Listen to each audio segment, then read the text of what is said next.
Donald Trump has been briefed by U.S. intelligence on specific assassination threats against him, reportedly coming from Iran, according to statements made by his campaign.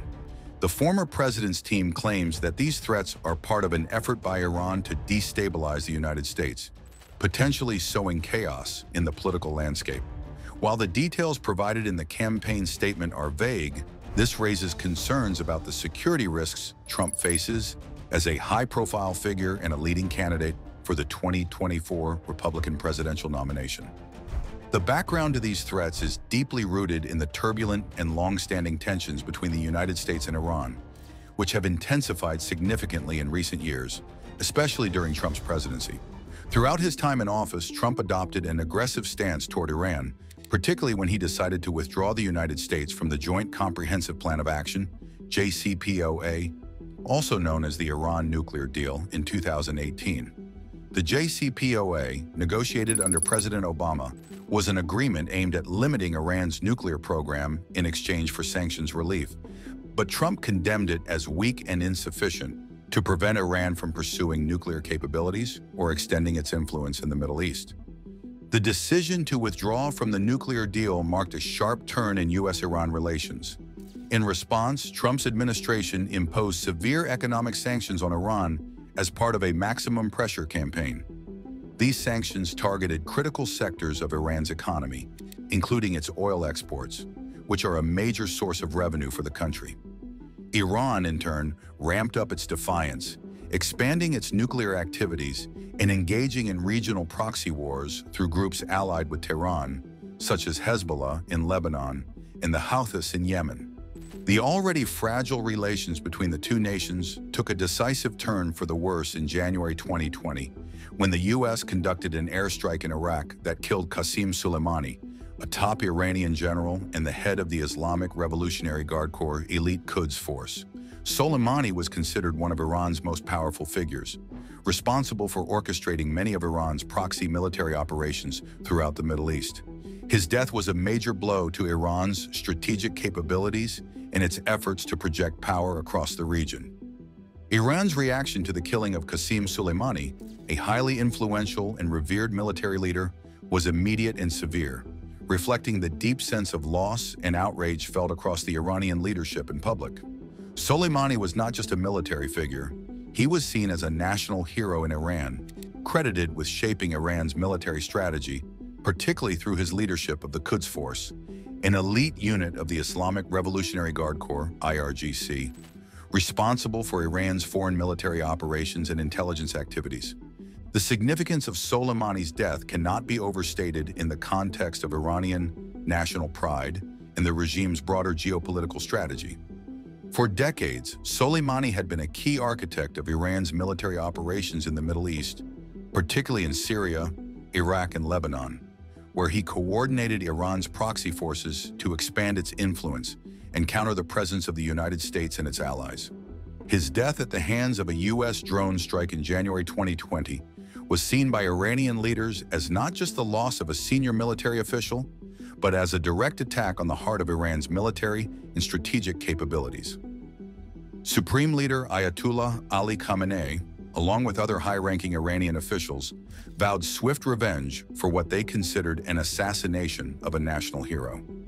Khamenei, who had a close personal relationship with Soleimani, publicly mourned his death and called for a calculated response to avenge the killing. This call for revenge was deeply symbolic for both Iran's leadership and its citizens, as it resonated with the broader narrative of resistance against foreign intervention, particularly by the United States. In response to Soleimani's killing, Iran carried out a series of missile strikes on U.S. military bases in Iraq just days after the assassination.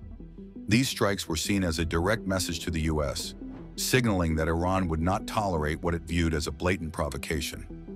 The missile attacks targeted two bases, Al-Assad Air Base and another in Erbil, housing U.S. and coalition forces. Despite the precision of these strikes, they did not result in American fatalities, although several soldiers were later reported to have suffered traumatic brain injuries. While these missile strikes did not lead to the large-scale loss of life that might have triggered a more significant escalation, the incident brought the U.S. and Iran perilously close to open conflict. For several days, there was widespread concern that the situation could spiral out of control, leading to a potential war between the two nations. The restraint shown by both sides in the immediate aftermath of the strikes, particularly by the U.S., which did not retaliate with further military action, helped to de-escalate the immediate threat of a broader conflict. Calls for vengeance have since echoed across Tehran, both from government officials and the public. Iran's leadership has maintained that the killing of Soleimani cannot go unanswered and has kept the idea of revenge alive, not necessarily through large-scale military strikes, but through more covert and calculated actions. This ongoing rhetoric has created an enduring tension in U.S.-Iran relations, with the potential for further retaliatory actions, particularly against figures like Donald Trump, who ordered the strike on Soleimani. Trump's response to the assassination threats has been typically defiant. On his social media platform, X, formerly Twitter, he acknowledged the threats, referring to big threats on my life by Iran, and claimed that previous attempts by Iran to carry out such an attack had already failed.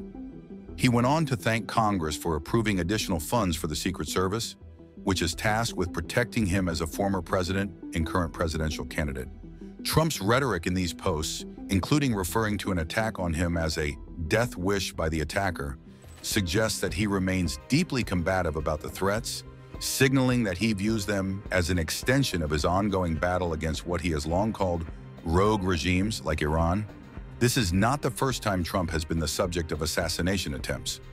Earlier in 2023, on July 13th, Trump survived an assassination attempt during a rally in Pennsylvania, where he was wounded and another person was killed.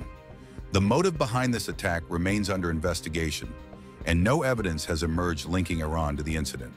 However, shortly after the attack, media outlets reported that U.S. intelligence had uncovered a plot by Iran to target Trump, though Iranian officials dismissed the allegations as malicious. These developments have kept the focus on Iran's potential role in threats against Trump, and while no direct links have been established, the pattern of threats adds to the already heightened tensions between the two countries. The Secret Service has been on high alert since the July incident, and in another recent event, a Secret Service agent opened fire after spotting a rifle through a fence near Trump's International Golf Club in West Palm Beach, Florida. The suspect, Ryan Wesley Ruth, was arrested and charged with the attempted assassination of a presidential candidate. Again, while there has been no indication of Iranian involvement in this case, it underscores the continued security risks Trump faces. Iran's history of targeting U.S. officials adds further context to these threats. In 2022, a member of Iran's Islamic Revolutionary Guard Corps, Shahram-Pour Safi, was charged by the U.S. Department of Justice with plotting to kill Trump's former national security advisor, John Bolton. The plot was reportedly revenge for the U.S. airstrike that killed Soleimani.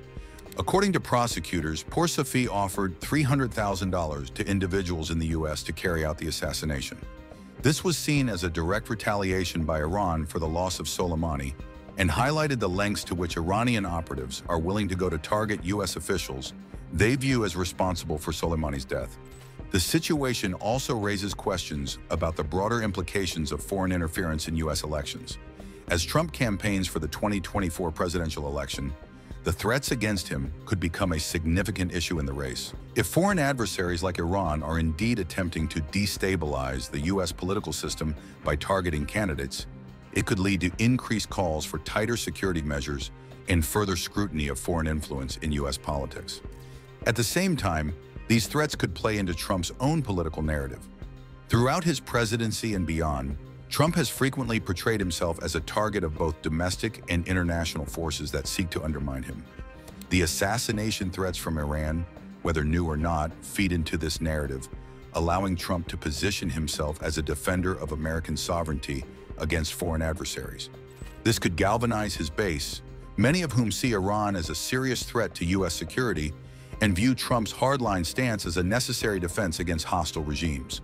For Iran, the decision to target Trump, if the allegations are true, reflects the deep wounds left by Soleimani's death and the broader tensions between the two countries.